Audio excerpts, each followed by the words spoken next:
Hindi ko alam kasi kung paano ako magsisimula, kung paano ko sasabihin sa inyo to. Nakakapagod kasi parang ang hirap-hirap. Ang hirap-hirap tanggapin yung mga sinasabi ng mga tao. Hindi ko alam. Ang dami ko na kasi problema. Bakit kasi ang ganda-ganda ko? Parang kahit anong gawin ko, kahit anong gawin kong pangit, papapapangit, lagi nilang sinasabi na ang ganda-ganda ko pa din. Lalabas ako ng bahay, parang lalapitan ako ng mga tao, ang ganda ko daw. Ang hirap. So parang, bakit ganun? Parang, wala naman ako ginagawa. Parang, ito lang ako. As in, ito lang. Pagising ko, kahit walang hilamos, papansinin ako agad na ang ganda-ganda ko, papasok ko ng school, ang daming lalapit sa akin. Kahit yung jeep, pagsakay ko sa jeep, ang luwag-luwag naman nung tatabi sila sa akin, parang nagsisiksikan. Nakakapagod. Ang hirap-hirap.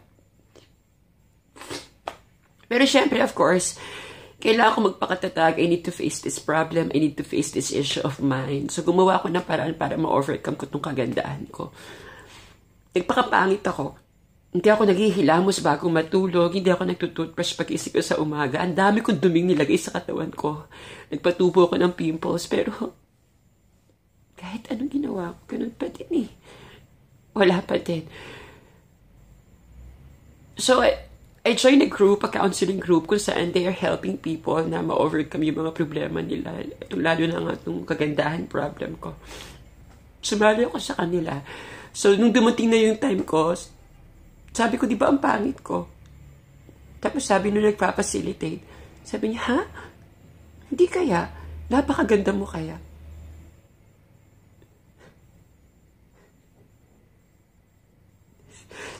Naiyak ako that time.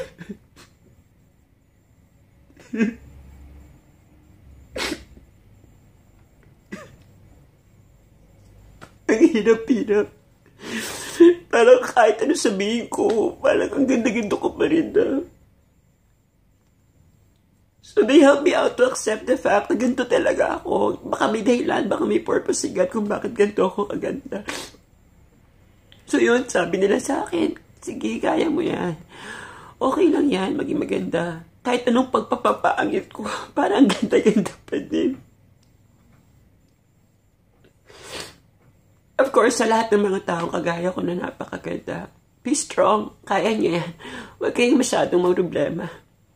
Alam ko, ang dami-daming lalapit, ang dami-daming sasabihin ng mga tao na magaganda tungkol sa'yo. Kaya mo yan. Kahit anong gawin mong sama, ganun pa rin yan, ganda-ganda pa din. Kaya sa lahat ng mga kagaya ko na magaganda out there, kaya natin to. Pagtulong-tulungan lang natin. Salamat po. Salamat.